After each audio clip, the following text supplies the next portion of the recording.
RV community? Welcome back. Today we are at the storage lot, guys. This is going to be a little lengthy live video. I figure I'd take you to the storage lot while I pick up this beauty right here. We're taking this back. We have a rental tomorrow, guys. I'm going to try to answer a lot of frequent questions that I get asked throughout the season, like where do you store them at? So step one, we store our RVs at a storage lot, and then if possible, we keep them at home. And in the best case scenarios, you always keep them booked. So in the middle of the season, they're always pretty much booked. We have a lot of bookings. But right now, as we go into the winter, the fall months, we got holiday rentals that go out. So this one is going out for a Christmas Town Thanksgiving trip this coming Wednesday to Sunday. And then we have our other units that are in our fleet here, and we have one at home. So we're going to pick this up, take it home. It's already cleaned, it's already ready to go. I'm just going to walk you guys around this unit real quick before we get it hooked up.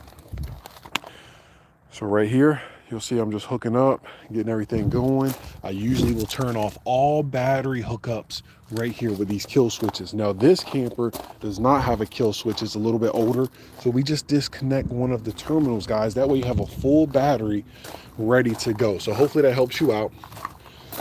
So this is a consignment unit on our left. This is a smaller unit. We own a couple units like this one, obviously. This is one of our babies. We have our logo across the back here, Max Your Journey. A couple more units we got here. Now, do we own every single one here? No.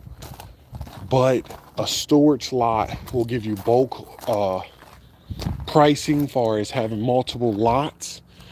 And you also can get military discounts, which I get. So it's worth it for me to go here rather than buy a piece of property right now and pay, you know, $500-800 for a piece of land when I can just pay, you know, $150-200.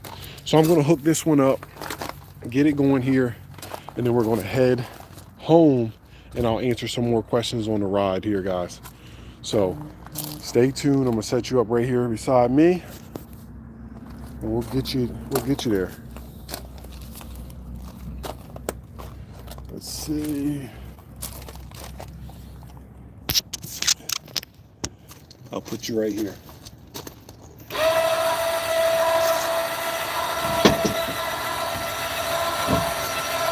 That was really easy. That popped in really easy. Use my body, take that weight off, get the ball secured. Okay, man, we just missed it. So this is what I'm trying to do right here, guys. Trying to rock this on here, get this all set up.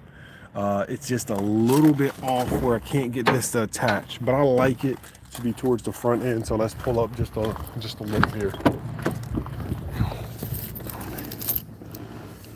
Now I tow my entire fleet with a F-150 3.5 EcoBoost Ford, guys. It does plenty flat towing all around this area. It works great. So for you, it might be different. You're in the mountains, but here we go. Don't even have to do much. Slide this forward, give it a little bump here. Let's get this on here. Hold on.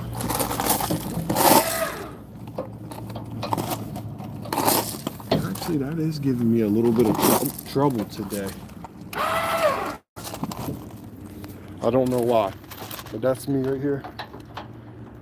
It won't attach just yet. It's just a little bit off, so I gave it a little booty bump. Got that on there. Throw my locking pin on. This is how I usually hook up my campers. Locking pin on. I use the jack to do all the hard lifting here.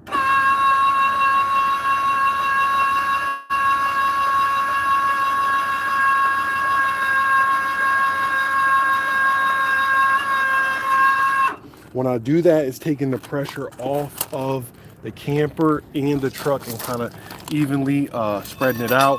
Then that's where I will put my weight distribution bars on, guys. So the pickup truck does have a big impact on how you tow, but your weight distribution hitch is key. I have towed these size campers with Jeep Commander, towed them with a Tahoe. Guys, the weight distribution hitch is really what's going to save you. So me taking that weight off of those, I'm able to put this bar on here, Throw my power cord on the outside, 7-prong. If you're new to this, you want to make sure your truck has one of these hookups. That's going to give you brakes, your electronic brakes. Hook your chains on here. You have 2 little hooks underneath. You don't want to go buy an aftermarket toe setup and it's not able to handle that weight and rip off of there, guys. So just showing you guys what I normally go through one-handed, messing up my new Max Your Journey shirt here.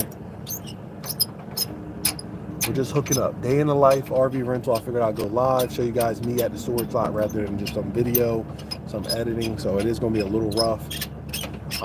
Right now I'm connecting our brake disconnect wire. This thing is, if the camper were to disconnect here, it should pull on this wire and activate the brakes for the camper, which will allow it to basically lock up instead of rolling down the road, creating harm to somebody else. Go to the other side right here. Same thing, weight distribution hitch. My pin, putting these in here, slide them over. It's very loud.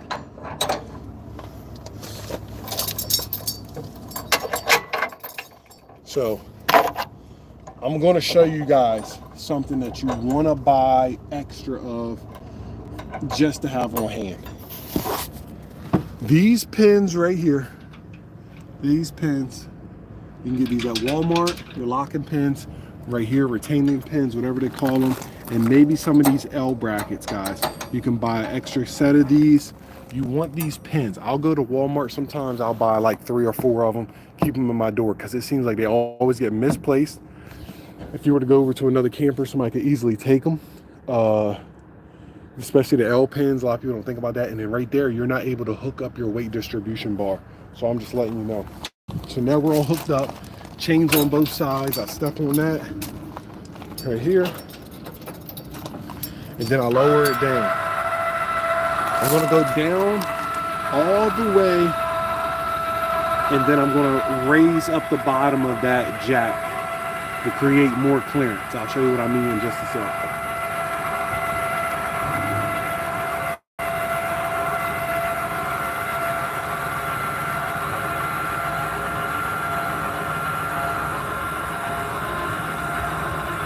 And I'm doing all of this solo, guys. I run the whole fleet, everything pretty much solo. The size of my fleet, between 4 to 6 campers usually. Can probably manage about 8, maybe full time. I'll probably be able to do about 10 comfortably, and then I really would need some help. I'll probably need somebody to help tow at 10 at least. Okay, so the leg is going up. So this is what I normally do to create more clearance, because if the leg goes all the way to that white line, which is the highest it can go, there's a white line right here, that's where it should stop at. If you want to create more clearance, every time I do this, you take this pin before you even get this high. This is one of them pins that you want to have extra of as well. This one's a little corroded. And guys, I'm pretty sure everything I try to show you today is going to be a little difficult because I'm doing it with one hand, and it's just the way the universe is sometimes. Patience. Let's see if I can flip it. And it's good that this is a little tight because you don't want this falling out when you're on the road. But I always do this. Raise it up to the highest setting. Put the pin back in. And just look at that clearance you create right there. Tons more. For speed bumps, you go over a hard hill. This is your part that's going to drop down. Now you have that clearance there. I do that every time. That also is going to help you when you go to down jack. Before you take that off, if you lower it all the way down, the less you have to bring it up, guys. So right now I'm just going around, make sure all my doors, everything's secure. I haven't moved this camper in about 2 weeks maybe. Make sure nothing's in my way. Tires are still good. We did have this part messed up from a rental. I secured that, I fixed that. Compartments are all hooked together. We're ready to go. So out of here, I can usually hit this hard left turn, but usually I just loop around, man.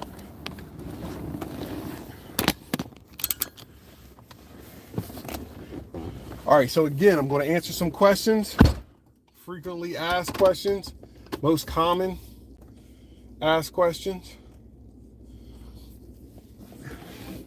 I do have a tire pressure sensor that's been acting up. We got the camper behind us.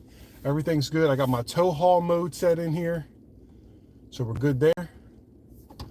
Not going far.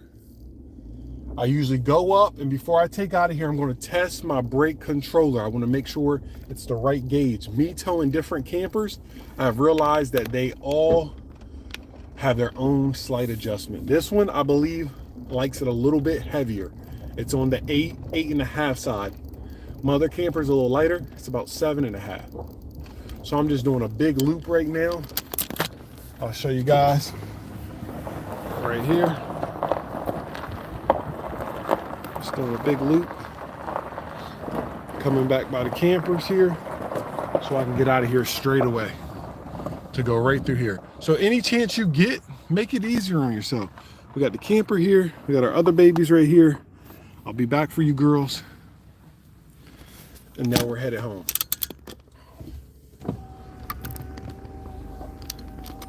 So things that you want and might need, those lock-in pins that I just showed you. Those are very important when having an RV rental fleet. Also, what I'm starting to realize is those little circle rubber gaskets that go in your water hoses. Whenever I'm missing one of those, it creates the leak from the water hose and it looks very sloppy upon delivery. The water hose will leak. Depending on how long your rental is, it will build up water. You have to go get a little pack of these little rubber things that go inside the hose to create that seal, guys, a gasket basically. Camper's behind me. Brake controller is too heavy. So this is the camper that likes the 7.5. I just had it at 8 going no miles per hour and that thing almost yanked me out of here. Make sure you smash subscribe, guys. I got a lot of videos right now. This is just a live. We're trying it out. I'm glad you're with me. I'm glad you're viewing this. Hopefully you just see the process that I'm going through here. I'm not too far. My storage lot is about 10 minutes from my actual home. About 10 minutes. Very easy, midday. I still got to go to my other job tonight. Use your main job to support your side hustle. That's what I'm doing. So I told you about the gaskets, the locking pins. Now another thing. Make sure you confirm with your renters the day before, a couple days before, all the information, drop off time, reservation name, the site number, just to make sure stuff has not changed. So I did all that yesterday. I reached out to them, asked them, hey, I'm arriving at about 1:30. I know the place is a 2 o'clock check-in, but I want to get there early so I can make it to my other job afterwards and not call off or waste the day.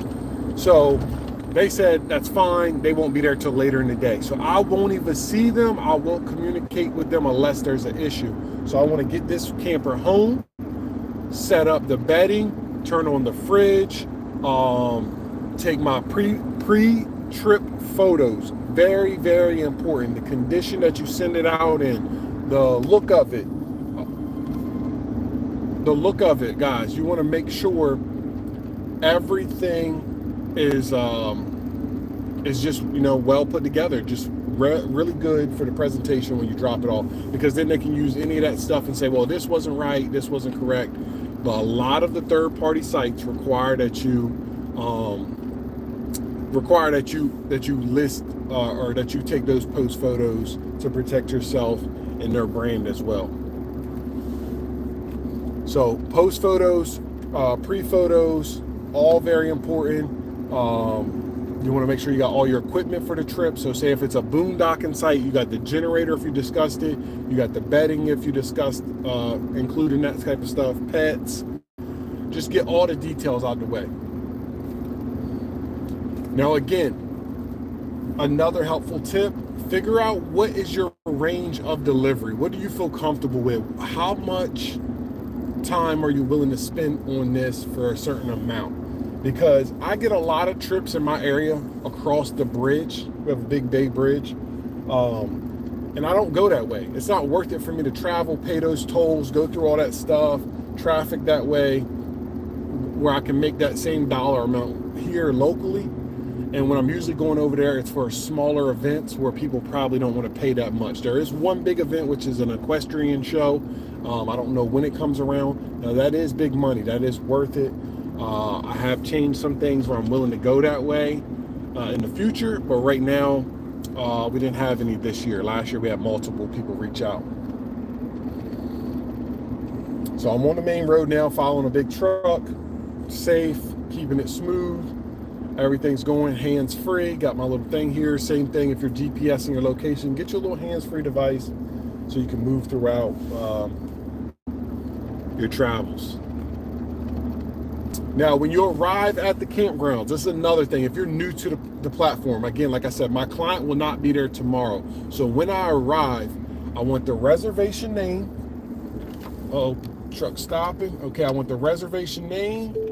Truck stopping, so I'm giving a little bump on my brake controller. That always helps, plus applying the brake pressure. Smooth stop, no hard yanking. You want the reservation name, site number, and you just tell the person at the front desk, hey, I'm here to drop off. Come with confidence. It's going to be more like this. Hey, I'm here to drop off for the Maxwell tribe. We're at site 001.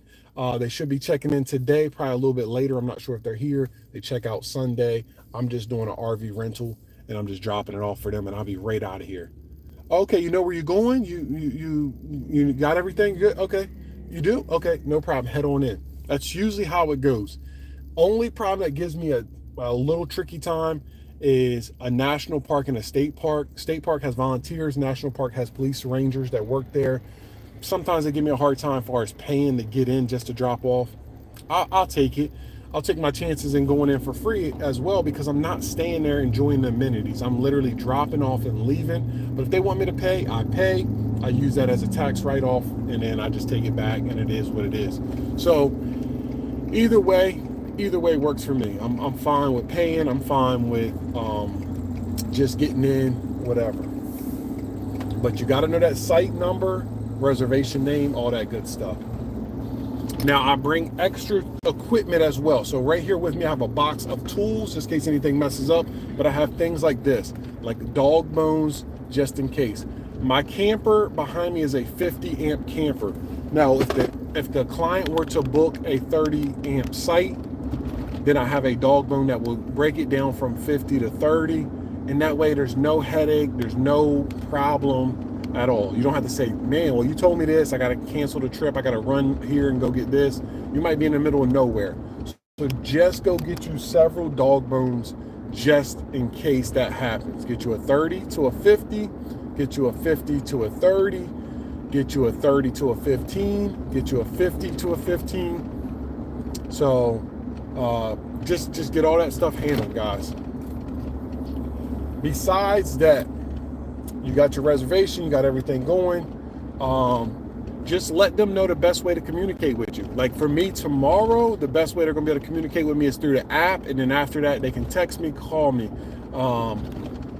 But you have to have those multiple lines of communication. That way everything goes smooth. I always tell my guests or my clients, don't guess any problem you have. Contact me, call me, and I will be your greatest resource. You paying that price to have all my knowledge. I am there 24/7 to accommodate you. I will leave and come to you and help you out in any way possible.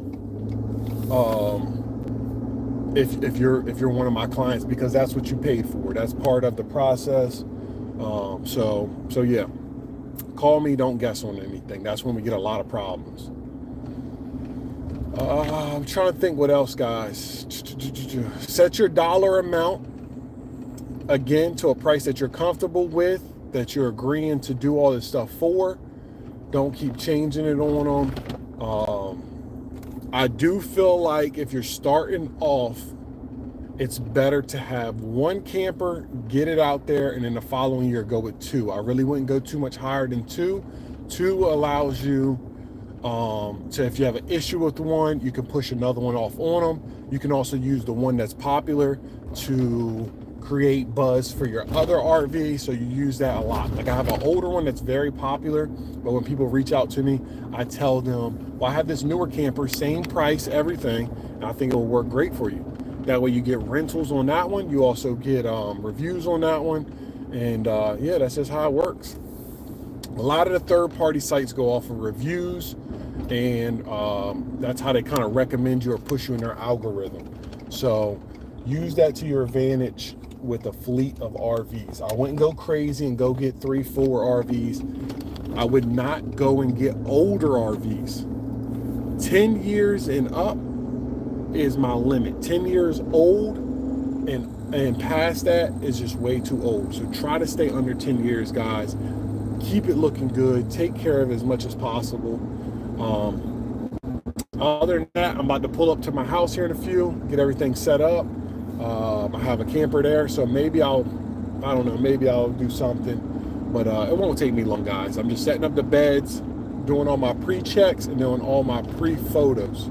That's very important. So Max Your Journey Tribe, check out some more videos. Check out the RV rental playlist, and hopefully I'll see you next time. I'm gonna try to go live with more purpose going forward, guys, in 2025. So hopefully you stick around. My name is Alvin, and I run Max Your Journey RV Rentals, guys. I'll see you next time. Thanks so much.